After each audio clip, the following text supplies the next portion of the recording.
Hi, I'm Katie Flynn from SavingForCollege.com. Welcome to our year-end webcast. Before we start, I'd like to take a quick minute to thank our sponsor, College Savings Bank. Founded in 1987, College Savings Bank's primary business is helping customers save towards future higher education expenses. Residents of all 50 states are able to save in either of the FDIC-insured tax-advantaged 529 programs managed by the bank, the Arizona Family College Savings Program, and College Choice CD 529 Savings Plan. They also specialize in 3 other CD products and a savings account. I'm also very excited to introduce our moderator for today's event, Nanzo Maduka from NerdWallet's Growth and Markets team. Nanzo recently earned his MBA from Harvard, and prior to NerdWallet, he managed Move, a New York-based education-focused nonprofit which had the goal of increasing college matriculation rates in under-resourced schools. Simultaneously, he served as a vice president in Citigroup's mortgage trading division. At the conclusion of today's event, Nanzo will be announcing the winner of the Amazon Fire HD7, so stay tuned. Thank you again to College Savings Bank, Nanzo, and our 3 other panelists for helping out with this important event today. And with that, I'll hand it over to you, Nanzo. Great, thanks so much, Katie, and thank you everyone for joining us today for our end of the year upcast for SavingForCollege.com. I want to thank SavingForCollege.com's founder, Joe Hurley, for putting this together. It's a valuable resource for parents, grandparents, and students alike that are looking to better understand the space, better prepare for the big life step that is college education. And just a note on that, college education, the costs around college education have risen dramatically over the past 20 years. So this is no longer just back of the thought expense anymore. It's become the equivalent of a house and become a major financial decision in most households. And so we're excited to have you all here to think about strategies that we can employ to best tackle this decision. And we're glad that we have this distinguished panel of guests right now who will have introduced themselves in just a minute. And so we'll start with Joe, and we'll walk through the panelists. We have Joe Hurley, Winnie's son, and Kevin Thompson. And one thing I'd like you all to do is just talk to us a little bit about your background, but also share with the users why you're so passionate about the work that you do. Well, I'll start. Thanks, Nanzo. I'm Joe Hurley, and as Nanzo mentioned, I'm the founder of SavingForCollege.com, which began 16 years ago, believe it or not. Prior to SavingForCollege.com, I worked as a CPA for over 20 years, and when the 529 plans came along in the late 1990s, I was very excited about this tax-advantaged product. For clients as well as for myself and our family. We have 2 children, and we've saved for their college education entirely through 529 plans, and thankfully they both graduated successfully from undergraduate colleges and are pursuing their own careers. And I wrote a book called The Best Way to Save for College, a complete guide to 529 plans. I think it might be in its 10th edition right now. And so I've been immersed in this area, specifically 529 plans for many years, and I'm happy to be here today. Great, thank you. Winnie? Hi, I'm Winnie's son, and I'm managing director at a firm called Sun Group Wealth Partners. And I am, like Joe, a parent of 3 children, aged 6 and under, and I'm really passionate about college savings for a number of reasons. Probably the main one because my parents didn't have a very strong understanding of investments, and about 3 months prior to starting college, I was told that my parents were going into bankruptcy. So my sister and I, we struggled throughout college to pay for college, graduate, and help pay for our education ourselves. And now, as a parent of 3, I'm proud to say that through these incredible 529 plans and Joe Hurley's very prominent work, my oldest, who's now 6, at the age of about 3 and a half, we were done with his college education, and so I'm working on the other 2. So I do this for my clients and for myself. That's a great story to hear, and thank you for kind of giving back, kind of going through what you went through and trying to help other people that might be in a similar situation. So Kevin, tell us a little bit about yourself. Yes, my name is Kevin Thompson. I am the Executive Director for the Florida Prepaid College Board. And you hear prepaid college and you think, well, they just have prepaid plans, and no, we have but which actually is the largest prepaid plan in the nation. And then we also have a savings plan. I've got 2 daughters of my own. We both have both a prepaid plan and a savings plan for them. My background, like Joe's, I am a CPA, so my background is in accounting. I've been with Prepaid now for about 4 years, and I think the reason I'm passionate about what we do is, first of all, seeing the difference that it makes in families and people's lives. I know it's made a huge difference in my life. And contrary to a lot of the myths that are out there, and I call it a myth because I read a lot of stories about whether it's even worth going to college anymore. And the numbers that we see show that an individual with a bachelor's degree is still going to earn about $24,000 more a year than an individual with only a high school diploma. So getting that college degree is going to be very important to a child's future. And I'm glad to be a part of helping make that future brighter. These are great stories, and we're glad to have all 3 of you here with all of your expertise. I mean, I'll just share a little bit of myself. Obviously, I don't have any kids yet, but having gone through both undergrad and graduate school, I can attest to the power of an higher education degree. And I think a lot of what that's made us possible is thinking about and planning and saving, having parents that actually cared to think through that process. So to what we could do today to help parents that are looking for answers. I'm excited about what these panelists will bring today. So we're going to get started right at the top. Joe, we'll start with you. Kind of give us an overview. You've been in the game for a long time, over 16 years. How does a 529 plan work? For someone that doesn't even understand it, there's just numbers on the board. How does it work for people that don't know? Well, a 529 plan is a state-sponsored investment program designed for college expenses. And so the states are the ones that basically put these programs together and make the rules subject to federal regulations on how the plans will work and what they'll offer. So families can open a 529 college savings account in just about any state, because it doesn't matter where your child goes to college or where you live. Most of these 529 plans are open to everyone.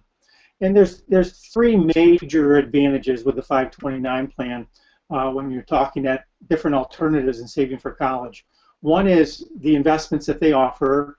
The states make sure that they are very high quality investments. They ride herd over these investments, watch them very closely, and they're able to offer them at very low cost through the 529 plan. The second major advantage is the tax advantage, the fact that if you use your account to pay for college expenses, you're not going to pay income tax on any of the interest, dividends, or capital gains that are earned in your account.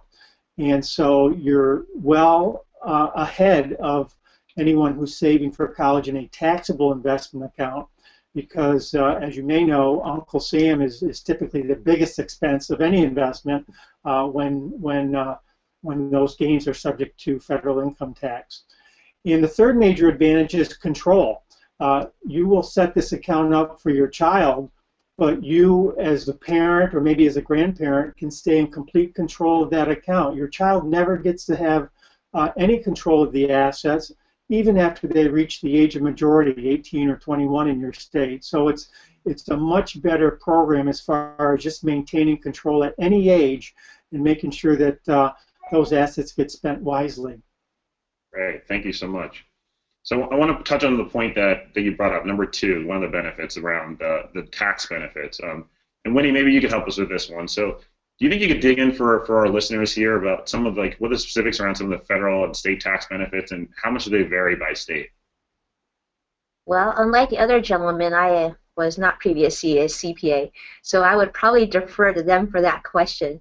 But at least I know for the companies and individuals that we work with, it really depends on what state they're filing in. Mm-hmm. And every state has specific benefits. We here in California have the advantage of not having to pick one specific state plan, because all the states tax-wise treat us the same. Mm-hmm. Kevin, what are your thoughts on that? So, as Joe said earlier, one of the big advantages from a federal tax standpoint is you're not going to pay any taxes on the earnings from your savings plan as long as you spend those on qualified educational expenses, and I think we'll talk about what those are a little bit later. But it's things like room and board, tuition and fees. Those are examples of things that qualify. From a federal tax standpoint, you're able to avoid those taxes on those earnings. Then from a state tax standpoint, a lot of states, not here in Florida, we don't have a state income tax, but those states that have a state income tax, you can get a deduction on your state income tax for making contributions to a 529 savings plan. Yeah, Kevin makes a great point. When you're looking at 529 plans, you first have to understand what your own state has to offer, because most states do offer a state tax deduction or a tax credit for contributions into a 529 plan, but the majority of those states require that you use your own state's 529 plan in order to be eligible for that deduction. If you invest with another state's program, you may not get that state income tax deduction. But every state's different, so you really have to know the rules within your own state, and you have to know what 529 plan your state offers. And then you can go out and shop. Once you're armed with that knowledge, then you can go out and shop for different 529 plans. And as Winnie mentioned, in California, there is no state income tax deduction, so Californians are pretty much free to shop any 529 plan without worrying about having to lose any state income tax benefits. Right, right. And so let's think about the other side of the equation. So we've talked about some of the benefits, but what are the fees associated with it? So Joe, do you want to help us out with that? What kind of costs should you expect to see in a 529 plan? Well, there's really two levels of cost in the 529 plan. The first level is the expense ratio of the investment that the 529 plan is offering. So just like mutual funds, there's a range of different expense levels. The index funds tend to be much lower in cost than the actively managed funds, and some 529 plans are pretty much only using index funds, and others are using actively managed funds. So that's one place where you'll see differences in expenses. The other place is the fee that's charged by the state or the manager that the state hires for running that 529 plan. And so there's an extra layer of expenses in most 529 plans for most participants. That used to be a big concern. But over the years, those fees have come down dramatically to the point where in many situations it's really a very minor concern, the level of fees in the 529 plan, because through competition and other reasons, just the growth in assets also, the plans have been able to really ratchet down those fees. Great, thanks. And so, Kevin, you mentioned before talking about you dug into a little bit in terms of what the eligible expenses that you could use the funds from a 529 plan for. And so, we have this question coming from Emmanuel. What happens to the funds saved in a 529 plan if your kid receives a full ride scholarship? So let's say you have other sources to cover it. What do you do with those funds? Yeah. So a couple of things. One, you could cancel the fund and get the money back that you have in the plan. Of course, you would pay any applicable taxes on any earnings. So that's one option. But probably a better option is if you have another sibling or someone that you could transfer the plan to, you can do that. Or if you get a scholarship, a lot of times a scholarship's just going to cover tuition and fees. You're going to have other costs outside of that. For room and board, books, etc., and so you could use that 529 savings plan for those other costs. And then in the case that you have a 529 plan, you've been covering kind of expenses, but this is a question that we got from Steve, and maybe Joe, you can help us out with this. Say that you have excess funds left over. What's the best strategy there? I know Kevin, you talked about rolling it over perhaps to the next child, but what if that's not the situation? Is it best just to take the tax hit, or what other strategy would you recommend?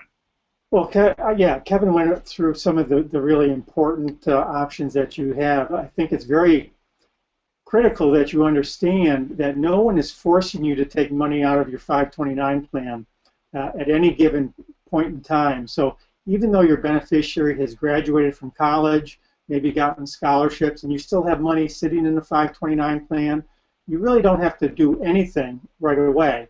You can just let that investment remain in the 529 plan for as long as you want to, and as long as there's a beneficiary on that account. And you can change that beneficiary to another family member at any time. If you decide to take the money out of the 529 plan, yes, then you will pay income tax on the earnings, and you'll also pay a 10% penalty tax on the earnings unless one of the exceptions to the penalty apply. There are several exceptions to that penalty. One of the most important exceptions is the scholarship exception. So if your child ends up, let's say, getting a free ride to college, and you've saved up more than you need in your 529 plan, then the earnings will be subject to income tax, but not that 10% penalty. And I've seen situations, including in my own family, where we've had some excess funds, and we've taken those out because of scholarships. But in those cases, I've made sure that the distributions from the 529 went to our kids, not back to me or my wife, and that way the income showed up on their tax return. They were in very low tax brackets, essentially zero tax brackets, so they were able to receive those excess funds without any income tax, and because of the scholarship exception to the penalty, they didn't have to pay a 10% penalty either. So it worked out very well. That's super helpful. I think that's pretty informative for users. Kevin? Yeah, I was going to say, Joe, thank you for clarifying that, because you did say a scholarship, that they had gotten a scholarship, and Joe's right, they would not pay that 10% penalty if they canceled for reasons of a scholarship. So that's important to know. So let's start moving. So we've talked about kind of the overview of what 529 plans are. Let's start thinking about some strategies. So we've touched on this a little bit. We've touched about what to do, whether the scholarships come in. But we have a question from Angie. So this is for either Winnie or Joe. She asks, should I invest more into my older child's fund since I could transfer whatever isn't used into the younger one's fund later? What would you say to that? Winnie, do you want to start?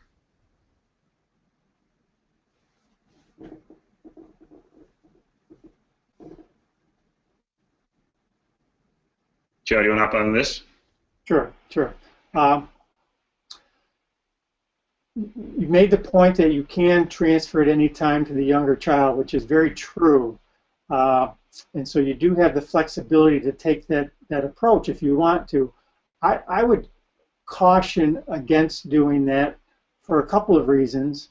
One is the financial aid reason, because the money that's in the 529 plan will be counted for federal financial aid purposes, and if it's in the older child's account, it may or may not make a difference for federal financial aid because those will be treated as parent assets, and so whether the parents had the money in an older child's account or a sibling's account, they'll really both be counted the same. But some schools will take a look at these 529 plans too, and if they see money that's in the older child's account, they may not realize that it was really targeted for the younger child all along, and they may penalize the student from a financial aid standpoint.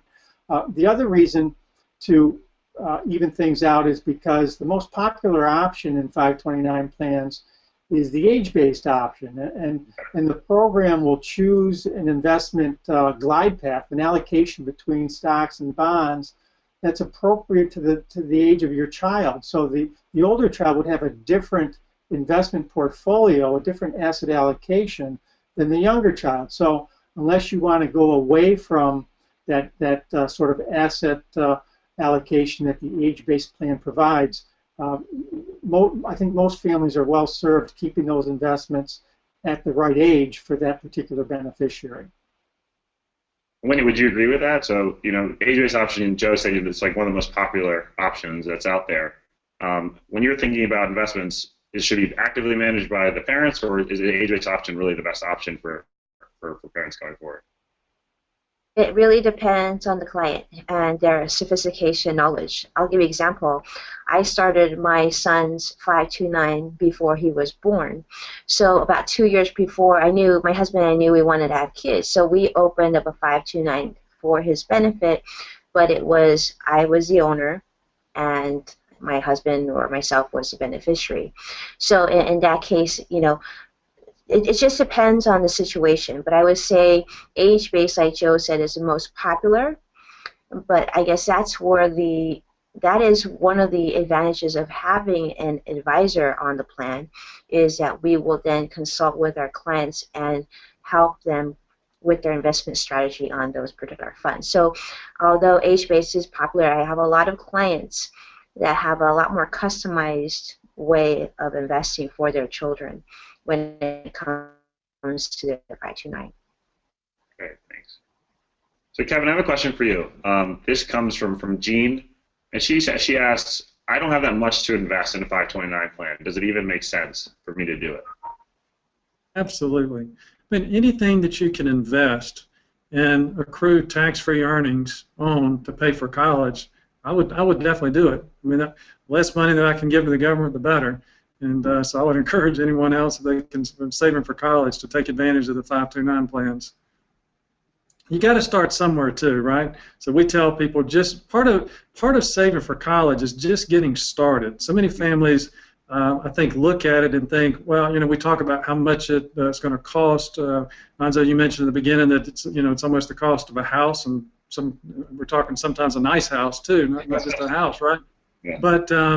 But you can't feel defeated. You've got to start somewhere, and getting that momentum and starting somewhere. That's what we really encourage families to do, is just get started.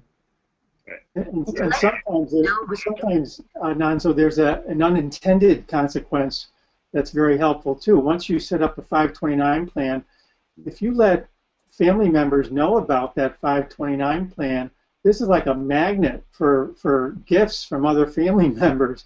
They can now make a contribution as a gift to the 529 plan that you've set up for your child, and that'll put you that much further along to being able to pay for your child's education. So it's a really wonderful type of gift that other family members may be looking to do, but until they know that you have a 529 plan, they may not be in position to help out. There's actually a statistic, Nanzo, that I've seen before that said that children with at least $0 to $499 in their savings plan are 2.5 more times likely to graduate from college. Interesting. Would you say that's just like the signaling effect that it does in the family that college is important?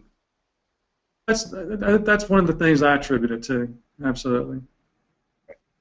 And so, Joe, you mentioned kind of that attraction, that gravitational pull that opening a 529 plan might have.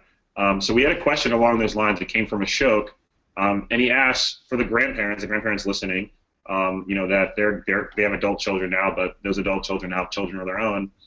Is it better to contribute to the 529 plan that's started by their adult children, or should they start their own one for their own grandchildren? How should they think about that strategy?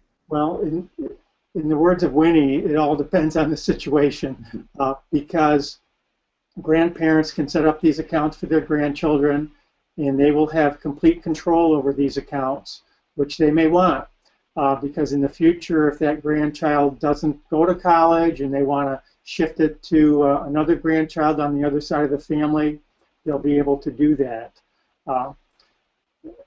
The other option, as you mentioned, is not setting up your own account, but simply making contributions to an account that the parents have already set up. And for a lot of grandparents, this is really the way that they want to go, because they don't feel like they need to control that account. They simply want to help out. They don't want to have to complicate their financial life by having 529 accounts around that need to be monitored in one sense, and maybe coordinated down the road when there could be multiple accounts for the same child, when you consider all the different grandparents and then with the parents in the mix. So I often suggest to grandparents, yes, think about not opening your own account and simply contributing to the parents' account. After all, the parents are the ones who in most cases are ultimately responsible for getting their kid through college, and so why not trust them with the 529 funds? And the last point is the financial aid impact. Grandparent 529s are treated much differently than parent 529s in the federal financial aid formula. In one sense, grandparent accounts are at an advantage because they don't count as an asset. They don't get reported as an asset on the student's financial aid application. But when distributions come from a grandparent 529 account, on the following year's FAFSA, the financial aid application, the student has to pick those distributions up as income that they report on their financial aid application. That income can really mess up eligibility because it's assessed at a very high rate as compared to assets. Great, thanks so much, Joe. So we just had this question come in through our live chat. This comes from Arnold. He's asking, so we're talking about grandparents. He's a grandparent. Are there any limitations in terms of how much he's able to give to his grandchildren's 529 plans? I'll take that. I mean, Nonzo, every state has limitations on the amount that a beneficiary can have in their savings plan. I think our limit now is about $418,000. From a 529 savings plan side, obviously there's quite a bit of room to give. Okay. Now for the Arnold himself, he'll want to think about his own tax consequences of those contributions and his lifetime exclusions. Joe, you're going to have to help me remember, $5 million or so in terms of giving that he can do. So, but the limitations on 529 savings plan, how much you can have in them, pretty high figures. Yeah, a lot of people are a little confused on that point because these contributions are a gift, and so if they're large contributions, you have to think about gift tax consequences. Mm-hmm. Now, everyone has an annual allowance of $14,000 to any particular beneficiary. So if your gifts during the year, including your 529 contributions, do not exceed $14,000, then you don't even have to worry about filing a gift tax return. If your gifts exceed the annual exclusion amount, then yes, you're going to be using up some of your lifetime exemption, which, as Kevin mentioned, is over $5 million. So there's a lot of room there to actually use up before you actually pay gift tax. Plus, there's a special election that allows anyone contributing more than $14,000 to a 529 plan, but less than $70,000 in a particular year to elect what's called 5-year gifting, and that allows you to spread that gift out over 5 years for gift tax purposes. And the effect of that election is to keep your total gift below the $14,000. So you can leverage that $14,000 5 times in order to get more into your 529 account than you otherwise might feel comfortable putting in there. And so we have another question from the live chat. Winnie, I'm going to direct this at you. It comes from Michelle. She says, if we have $20,000 in a 529 plan and $30,000 eligible education costs per year, should we use all those funds in our child's first year or spread it out over the 4 years of college? What are the pros and cons of that situation? Well, I would probably recommend spreading it out if you can, because monies that are invested in the 5, generally, if you have enough time, will give you some long-term growth. It all depends on the market and what you're invested in. But I mean, I have a slightly different opinion. I think, kids these days going into college, there's kind of an expectation, for the most part, that they're going to have to supplement either through a loan or financial aid or other aspects. So having that money kind of spread out, in my opinion, is better, because then you ration out how much you need, and there's less of a financial burden to a child than having it all used the first year and the next 3 years having to go completely on loans and aid rather than finding an internship or some paid employment throughout.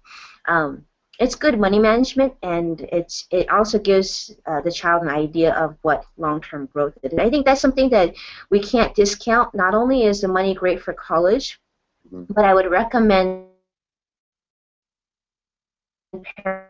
parents that are watching this to take it so early over time. Great, thanks so much. And so we've had a couple questions, both before and kind of during this conversation that just came in, talking about, we've talked a lot about starting early. We talked about grandparents. We've talked about young children. But we have people with kids that are already in middle school, that are already in high school. So let's kind of cover kind of that topic. And so we had a question from Pamela saying that her son is a senior in high school. Is it even too late? Is it too late to start? And Meredith just asked, she has kids that are 13 and 10. Is it too late to start for them? And so, Joe, I'll start with you. What do you think on that topic?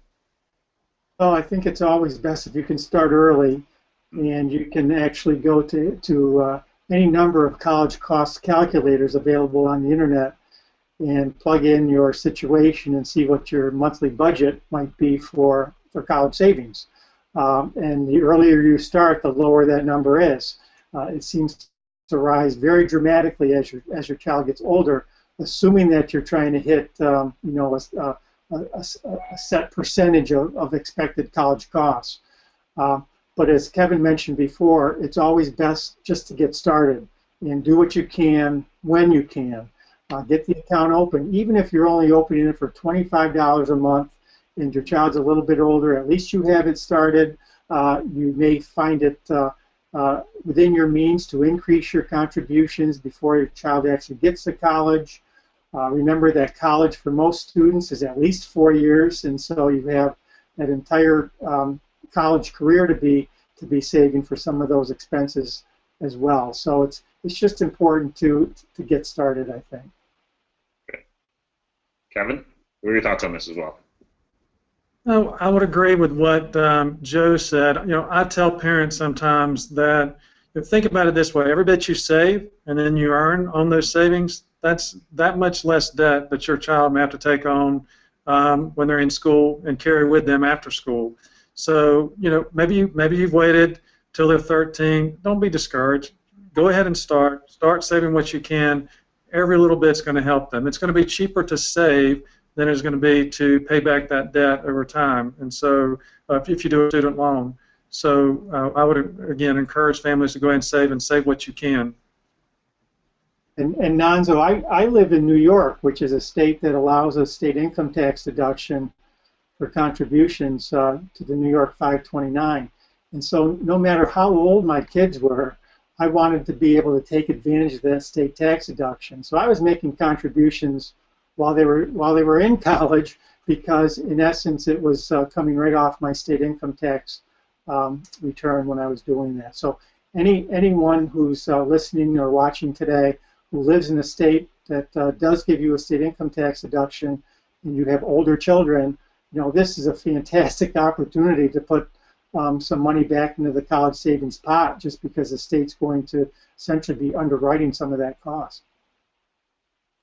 And Kathy just asked in our live chat, do these tax benefits, are they equivalent for the parent of the child and also any other outside contributors? So do you achieve the same tax benefits? Well, you'd have to look at your state's rules. In most states, you can take the tax deduction even if you do not own the 529 account. Just by making the contribution, you get the tax deduction. But that's not the rule in all the states. Some states do require that you be the account owner and the contributor in order to get a state tax deduction. A couple of states even say if you're making a contribution and you're not the owner gets the deduction even though they're not putting the money into the account. So you really have to take a close look and see how it works in your particular state. Mm-hmm. And so Raquel just asked, so Kevin, you talked about before in the beginning of the webinar about what the eligible expenses are for 529 distributions. What about the non-qualified expenses? Raquel wants to know, so how should you think about going ahead and saving for other expenses that might be incurred, that naturally occur during a college career? So probably one of the I mentioned room and board, for example, earlier, or room and food, I think, as some people like to call it. That's one of the biggest expenses. Really, when I was talking to a parent earlier this week doing a presentation, and he's like, Kevin, the tuition and fees, especially in Florida, we have some of the lowest tuition and fees in the country, but that is just one piece of the puzzle of going to college. It's actually these expenses outside of that: the room and board, the room and board. The food, or excuse me, the different fees and so forth that you're going to pay also to the school. That's important. So on the room and board subject, I've kind of lost my train of thought. I remember what I wanted to say. On the room and board subject, that's one of the bigger costs actually of the whole puzzle. And so with the 529 plans, that room and board is a qualified educational expense. So you can use your 529 savings plan. If you live on campus, then what you're going to be able to deduct is the amount that the school's charging you. So if it's school-sponsored housing, you'll be able to deduct that, or count that, excuse me, as a qualified educational expense. If you live off campus, you can still count the off-campus costs as a qualified educational expense, but you'll need to contact your financial aid office at the particular school you go to determine what the allowance is for that particular school and what will count. And so that's probably one of the biggest costs that you're going to have outside of the tuition and fees that you can cover with the 529 savings plan. And of course, you can cover books and school supplies. Joe, correct me if I'm wrong on this, but I believe you can deduct or count the cost of a computer as a qualified educational expense as long as it's required by the school. I think there's some legislation being considered by Congress that would make that a little more flexible so that it doesn't necessarily have to be required by the school, but I think right now it still has to be required by the school. Correct me if I'm wrong on that. Right, and that's an unfortunate rule because most students, practically speaking, do need a computer to function well at school, and so the requirement that the school mandate that the student have a computer really doesn't work too well. But as you mentioned, Kevin, Congress is reconsidering that, and I heard today could be voting as soon as tomorrow to include computers as an expense for 529 purposes. And if that's the case, then there really isn't too much that the student will incur that is not an eligible expense for 529 purposes. Probably the biggest category that is not an eligible expense is transportation. So if the student has to drive to college, or commute to college, or even go overseas for classes, that transportation does not count as a qualified expense. So I have a question for the whole panel. We'll start with you, Winnie, and we're just thinking about investment strategies. So, say you're a young parent, you have a large lump sum of savings, you just had a new child. How do you think about making those investments? So this question really comes from Eugene. He asks, if I invest $10,000 from birth to 18-year-olds, what reason balance can I expect? And then a similar question coming from Leslie. How should I go about investing a large sum of money, all at once or staggered across time? So I'd love to hear from all of you, but let's start with Winnie. Well, this is a, believe it or not, common question that I get. So, obviously it's always easy to invest in one lump sum, but I really believe that it's in your best interest to stagger your investment. That being said, it's just similar to your 401k or anything else. If you invest what we call dollar cost averaging, which is just in payments, your risk or your volatility tends to historically be less. Also, you have to be really careful when you're talking about a large lump sum, like the gentleman on this panel had already referenced. You have to be really careful with gift tax issues. So if you're talking about a large sum, you can get very smart about to your child's education, because anyone can gift anyone that $14,000. So if you have multiple grandparents and aunts and uncles, that's a way to make those contributions. But from an investment standpoint, I like dollar cost averaging, and also take a look at when there's market corrections, because the market does correct, and if your child is young enough, these are opportunities for you to buy when markets are lower. So hypothetically, for example, if there's a large correction and you're sitting on quite a bit of savings, or you just got a bonus from work, that might be an opportunity for you to buy into your 529 and acquire more shares than you normally do if the market was at a higher point. Joe, what are your thoughts? Well, as far as choosing an investment, my advice is choose the age-based option unless you have a specific reason for not choosing the age-based option. And there are some good reasons not to choose the age-based option.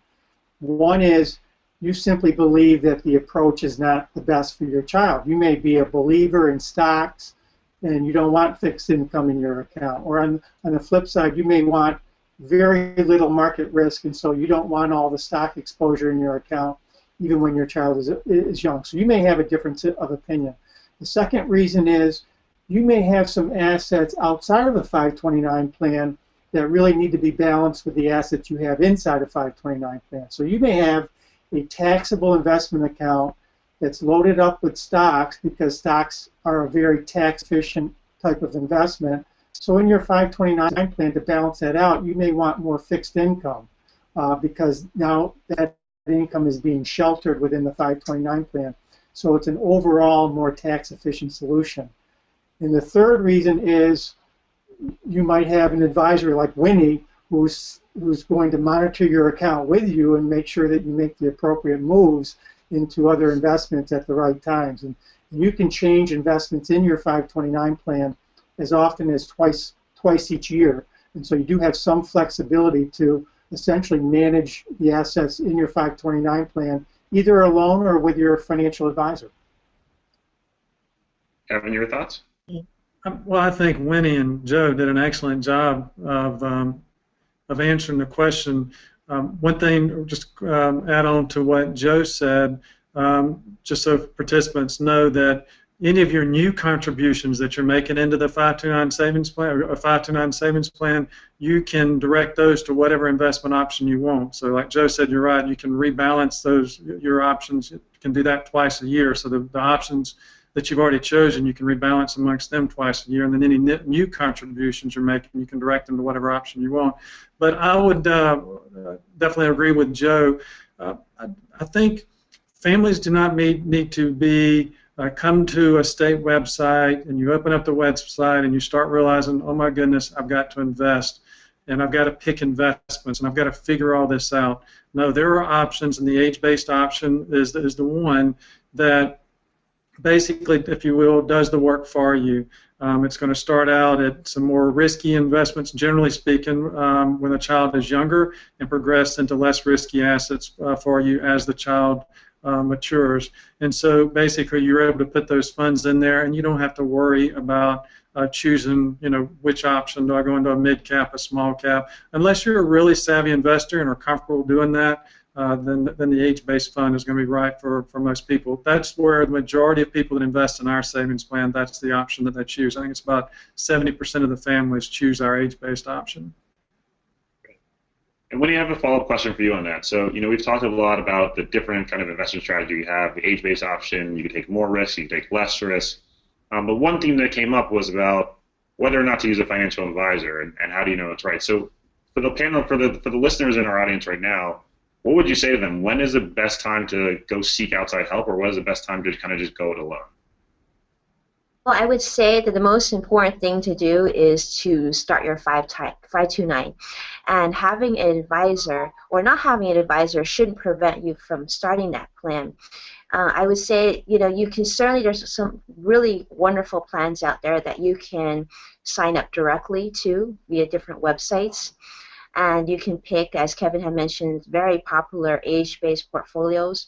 But if your situation where, you just want an extra pair of eyes to give you some suggestions on how to invest, and maybe a little bit older, or there are certain situations where you just want to take advantage of getting that lump sum in and doing some gifting strategies, then an advisor makes a lot of sense. And typically, I find that most 529 clients of ours they feel a lot more confident about getting their child to college when they do have an advisor. And things that I would say the value that we add is, like Joe had mentioned, an extra pair of eyes and an extra hand to get you to invest. So, around this time of the year is holiday giving, and you might be thinking about, that prime rib or the turkey, and I'm thinking I want you to add more into your child's education. So, sometimes it's just that extra nudge, and if you know that that will be helpful to you, then it's a worthy consideration. So as long as you find someone you trust, just make sure you do it. Great, thank you so much. So, we spent a lot of the webinar talking about 529 plans, but it's only one out of the many suite of options that people have to think about paying for college. So Kevin, could you help us think through the differences between prepaid plans and 529 plans? What are the key pros and cons for each, and how do you think people should go about making a decision of which of those options are best for them? Right. So actually, 529 Of course, that references an internal revenue code. For those that are wondering what 529 is, it's referencing the internal revenue code that actually authorizes these 529 plans for states to offer. And actually, they're a prepaid plan and a savings plan. They're both 529 plans. So both of those constitute 529 plans. The basic difference is with a prepaid plan, you're basically paying in advance for the future cost of tuition. So you're actually paying for the tuition up front. And some states are going to guarantee those prepaid plans, some are not. And generally what's going to happen, they're going to offer a lump sum payment that you can make, or they'll offer monthly payments that you can make, but it's a fixed payment plan. And so, if you will, your strategy is laid out for you. You choose a plan. In Florida, we offer a 2-year Florida college plan, a 4-year Florida college, a 2+2, 2 years at a college, 2 years of university, a 4-year university plan, a 1-year university plan. And so you pick which plan you want. You choose your plan, make your payments, and when you're done, you know that your tuition and fees that are covered by the plan are going to be covered. And in Florida, we guarantee our plans. So that's how a prepaid plan works. The savings plan, as we've talked about during the call, there you are going to pick the timing of when you want to make your payments. You're going to choose the investment option, and then you're going to choose when and how much you contribute. And you're going to bear the risk, of course, of the market fluctuations along the way of that savings plan. So I tell people when they're asking about, well, how do I choose between a prepaid and a savings plan? Well, first thing you need to do is figure out what your options are, because I think there's only 10 or 12 states now, or 12, or just someone, Joe, you have to correct me, but it's a handful of states now that still offer a prepaid plan. And so you first need to figure out what does my state offer, what are my options, because with prepaid plans, I think in most all cases there are going to be eligibility requirements. You're going to have to be, in our state, either the parent or the child is going to have to be a Florida resident to participate in our prepaid plan, whereas a savings plan, you don't have to be a state resident to participate in the savings plan. So first of all, figure out what your options are between prepaid and savings. And then I think you have to ask yourself, if you have the option to choose between the prepaid and the savings, what type of person am I when it comes to risk? And I think you have to think about risk in 2 different ways. One, risk is that I'm going to lay out a plan and a strategy, and I'm going to follow it. As Winnie said, do dollar cost averaging, consistent payments if you're going to do, for example, a 529 savings plan. So how disciplined are you to follow a strategy? And then second of all, how well do you stomach the ups and downs that can take place in the market? If the answer is I need a structured plan and I feel I like the idea of knowing exactly what my destiny is going to be, I don't want to deal with the market fluctuations, let somebody else deal with how much tuition inflation is going to be in the future, what the market's going to do, then a prepaid plan is probably right for you. If you're comfortable developing your own plan, following that plan, comfortable with taking the ups and downs in the market, then a savings plan is going to work well for you there. Okay, and Winnie, this question for you. So let's broaden out the options a little bit. So Aid asks, do you suggest using home equity loans to fund college? I have 4 kids. It is very daunting. What would you say to him? Yes, 4 kids are very daunting. That's for sure. Well, the home equity line of credit, like if you don't have a 529 and you're up against a wall and your oldest is about to enter college, that may be something to look at. I guess having been in that situation as a student, I would say that certainly there's a lot of cost options out there for you and for your child, so I would strongly consider those ways of supplementing those college costs via community college credits or AP classes and things like that. I mean, but home equity line of credit, if you can avoid it, I would suggest it. Although the interest rate is lower than a lot of student loans, but children or students, your child has time to pay for those loans, and so you can always start with a student loan and then consider then using the home equity line of credit to kind of help supplement if you're having trouble making those loan payments. But as a child who had to pay her own college costs and loans, I tell you it's one of the best financial experiences you can bestow a child. So I would say give it a little bit more thought and talk to a proper financial advisor and a CPA as well. And Joe, just a question more broadly, how do you think about 529s in the universe of options for paying for college? Like, where does it rank, and kind of how does it fit into the broader plan that parents need to set forward? Well, I think as an investment option, the 529 really is the best option for the majority of families that want to set aside fairly significant sums for college. If you only have very few dollars to set aside for college, some of the other options sort of come into play. The one that we've had for a long time is the Uniform Gift to Minors Act option, where you actually give your child investments or some cash to be invested, and then that money belongs to the child. It's invested. The income is reported on the child's tax return at typically a 0% tax rate. And so over time, that can build up to a fairly good number to help pay for college. A couple of cautions there. One is that assets in the child's name are assessed most heavily for financial aid purposes, so it's really the worst place to have college money when it comes to applying for financial aid.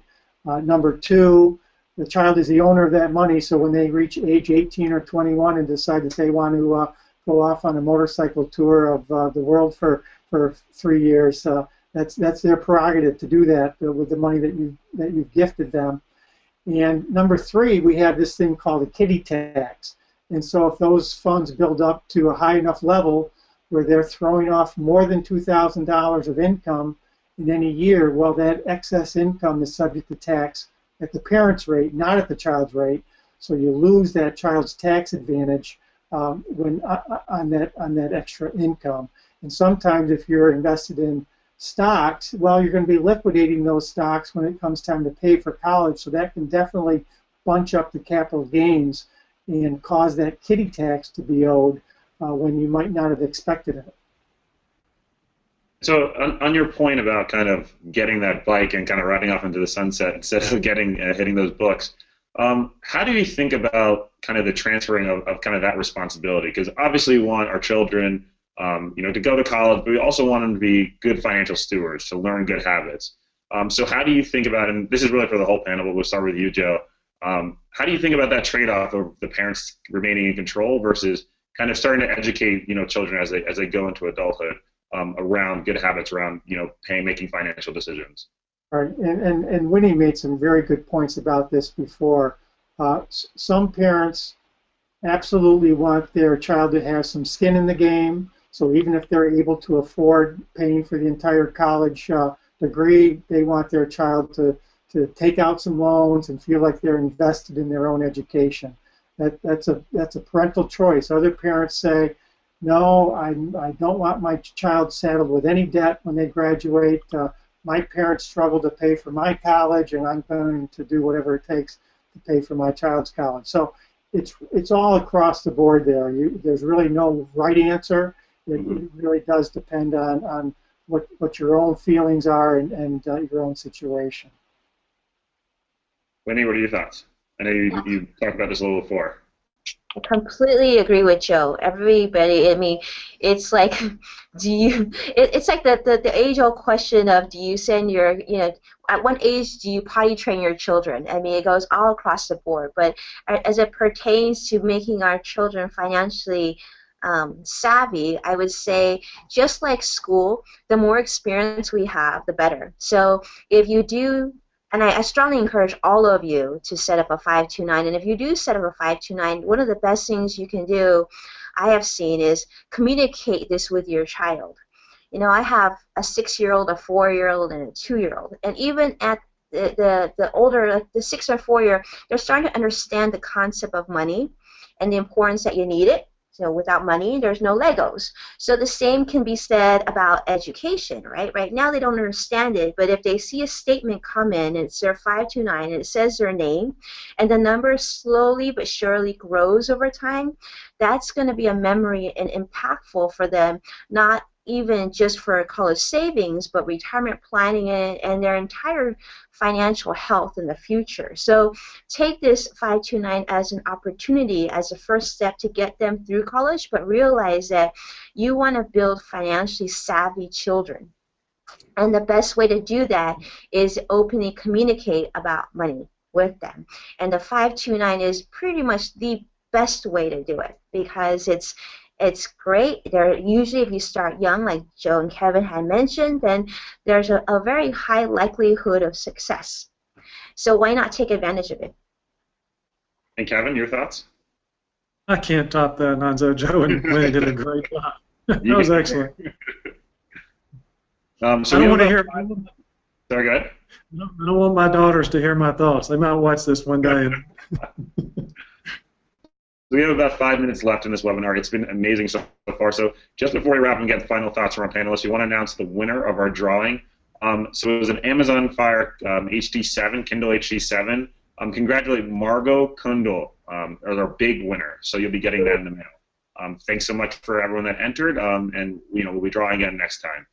So just before, we have about 4 minutes left now, like I said, I'd like to go around the panel and just kind of get your closing final thoughts, both kind of on the 529 plans that we talked about specifically, but let's talk more about kind of how do you think about, what advice would you have for our listeners around thinking about this major financial decision, kind of in aggregate, both from a very young age on all the way through when their kids are really going to be approaching this decision. So Winnie, we'll start with you, we'll go to Joe next, and then we'll finish off with Kevin. I would say small steps, big yields. And I would take this opportunity to do a quick plug that also get your employer involved, because there's something that we didn't talk about today called the corporate 529.